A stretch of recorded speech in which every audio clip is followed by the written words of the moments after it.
Hello दोस्तों, कैसे हैं आप सब। आज के इस वीडियो में हम लोग रीतिकाल के अंतर्गत रीतिबद्ध कवियों की प्रमुख रचनाएं और उस प्रमुख रचनाओं के प्रमुख रचनाकार कौन कौन हैं उनका अध्ययन करेंगे।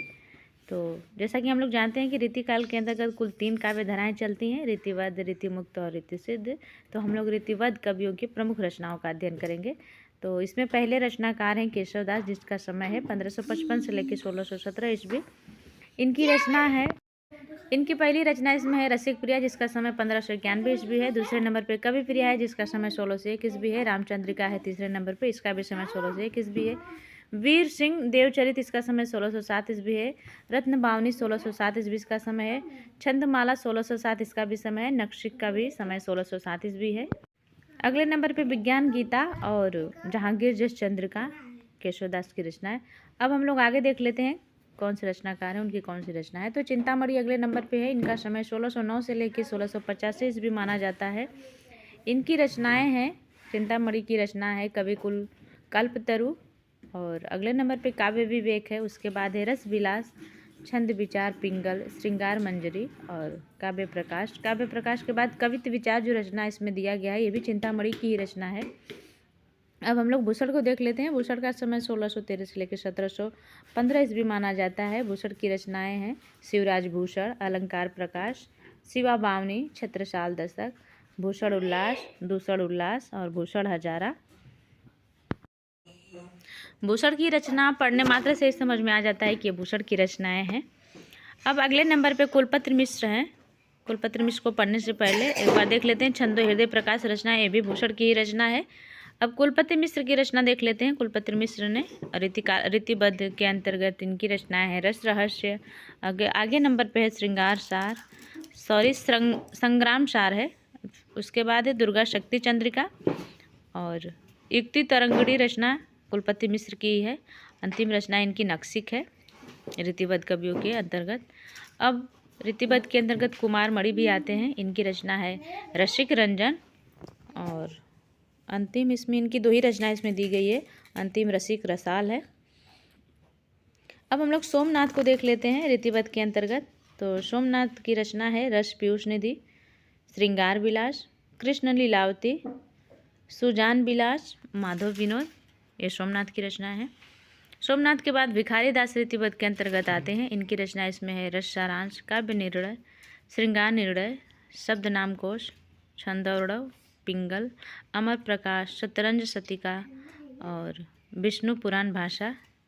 रीतिबद्ध के सारे जितने भी इसमें रचना और रचनाकार दिए गए हैं आज के इस वीडियो में, परीक्षा के दृष्टिकोण से सभी के सभी इम्पोर्टेंट हैं, बहुत ही मोस्ट इम्पॉर्टेंट है। तो इसको स्किप मत करिएगा, आप लोग वीडियो को पूरा देखिएगा। और रीतिबद्ध कवियों की प्रमुख रचनाएं कौन कौन सी हैं और कौन कौन से कवि रीतिबद्ध के अंतर्गत आते हैं, ये सारी जानकारी इस वीडियो में इसका अध्ययन करने से हम लोग को देखने को मिला। अब अगले नंबर पे है रसिक गोविंद। रसिक गोविंद की रचना है समय प्रबंध, युगल रस माधुरी। प्रताप शाही की रचना है इसमें जयसिंह प्रकाश, श्रृंगार मंजरी, व्यंगार्थ कौमुदी और श्रृंगार शिरोमणि अलंकार, चिंतामणि, काव्य विनोद, युगल नक्शिक, रक्ष चंद्रिका, ये प्रताप शाही की रचना है।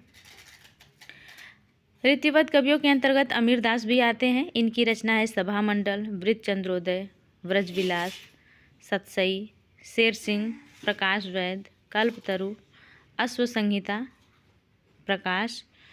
तो आज के इस वीडियो में केवल उन्हीं कवियों का अध्ययन हम लोग करेंगे जो रीतिबद्ध के अंतर्गत आते हैं। जैसा कि रीतिकाल की कुल 3 काव्य धाराएं थी, रीतिबद्ध, रीतिमुक्त और रीतिसिद्ध। तो इसमें हम लोग केवल रीतिबद्ध कवियों का ही अध्ययन कर रहे हैं और उनकी प्रमुख रचनाओं का अध्ययन कर रहे हैं हम लोग। ग्वाल कवि जो कि रीतिबद्ध कवि के अंतर्गत बहुत ही इंपॉर्टेंट है। ग्वाल कवि की रचना है रसिक नंद, हमीर हट, कवि दर्पण, बलबीर विनोद, साहित्यानंद, गुरु पचासा, निम्बार्क, स्वामी अष्टयाम, नेह निर्माण, विजय विनोद, भक्त भावना, इश्क लहर, दरियाव। ग्वाल कवि रीतिबद्ध के अंतर्गत बहुत ही इंपॉर्टेंट है ये कवि। अगले नंबर पे रसलीन है। इनका समय 1699 से लेके 1750 ईस्वी माना जाता है। रसलीन की इसमें 2 रचनाएं दी गई हैं, रस प्रबोध है और दूसरा है अंग दर्पण। रसलीन की 2 रचनाएं इसमें दी गई थी। अब अगले नंबर पे हैं पद्माकर। पद्माकर का समय, इनके समय की अगर बात करें तो इनका समय 1753 से लेकर 1833 ईस्वी माना जाता है। पद्माकर की रचना है हिम्मत बहादुर बिरुदावली। उसके बाद है प्रताप बिरुदावली। पद्माकर अलंकार ग्रंथ, कवि पचीसी, जगत विनोद, ये सब रीति ग्रंथ के रचनाएं हैं, पद्माकर के द्वारा लिखी गई हैं रचना। बेनी प्रसाद रीतिबद्ध कवि हैं, इनकी रचना है नौरस तरंग, श्रृंगार भूषण, नाना राव प्रकाश। अब हम लोग आगे देख लेते हैं सुखदेव मिश्र की रचना। इसमें है वृत्त विचार, छंद विचार, रसावड़, फाजिल अली प्रकाश, अध्यात्म प्रकाश और रस रत्नाकर। तो ये तो सुखदेव मिश्र की रीतिबद्ध के अंतर्गत रचनाएं इनकी थी। अब अगले नंबर पे जसवंत सिंह है। जसवंत सिंह की कौन कौन सी रचनाएं हैं उसको देख लेते हैं। तो जसवंत सिंह का सबसे मोस्ट इम्पॉर्टेंट अलंकारिक ग्रंथ के रूप में इनका भाषण भूषण रचना, जो कि बहुत ही इम्पोर्टेंट है। अगले उसके बाद है अपरोक्ष सिद्धांत, अनुभव, प्रकाश, आनंद विलास, सिद्धांत बोध और सिद्धांत सार है। जसवंत सिंह की है रीतिबद्ध के अंतर्गत रचना है। जसवंत सिंह के बाद मतीराम को देख लेते हैं। मतीराम का समय 1613 ईस्वी इनका जन्म है ये, जबकि इनका निधन अज्ञात है, पता अभी तक नहीं चला है। तो मतीराम की रचना ललित ललाम है, अलंकार पंचाशिका है, रसराज है, मतीराम सतसई है, वृत्त कौमुदी है, फूल मंजरी और लक्षण श्रृंगार। लक्षण श्रृंगार के बाद इसमें छंद सार संग्रह है। मतीराम भी बहुत ही इम्पोर्टेंट है, अक्सर इनसे परीक्षाओं में प्रश्न बनता है। मतीराम के बाद हम लोग देख लेते हैं सूरत मिश्र को। सूरत मिश्र की कौन कौन सी रचनाएं रीतिबद्ध के अंतर्गत आती है। तो अलंकार माला हो गया सूरत मिश्र की रचना, रस रतन माला हो गया, काव्य सिद्धांत हो गया, वेताल पचीसी हो गया, रस रत्नाकर हो गया, श्रृंगार सागर हो गया और भक्ति विनोद सूरत मिश्र की रीतिबद्ध रचनाएं हैं।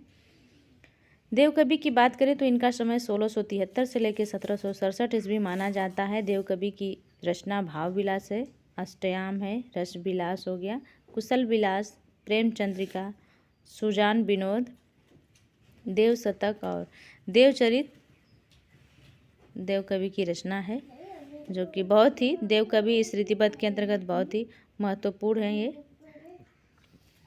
अब हम लोग आगे देख लेते हैं कौन कौन से कवि और कौन कौन सी रचनाएं बचती हैं, उनका अध्ययन कर लेते हैं। अगले पेज पे देवकवि की कुछ रचनाएं इसमें दी हैं। शब्द रसायन जैसे कि इन्हीं की रचना है, शब्द रसायन, काव्य रसायन, सुख सागर, तरंग, देवमाया, प्रपंच, प्रबोध चंद्रोदय, जाति विलास, प्रेम तरंग और राग रत्नाकर। तो ये तो रहा देवकवि की रचना। आज के इस वीडियो में हम लोग रीतिबद्ध कवियों का अध्ययन किए। रीतिबद्ध कवि, उनकी रचनाएं कौन कौन सी प्रमुख थी, जिसका अध्ययन आज के इस वीडियो में हम लोग किए। तो आज के लिए बस इतना ही। वीडियो अच्छी लगी तो प्लीज़ आप लोग चैनल को लाइक, सब्सक्राइब और शेयर जरूर करिएगा। आप लोग का बहुत बहुत धन्यवाद। Thank you.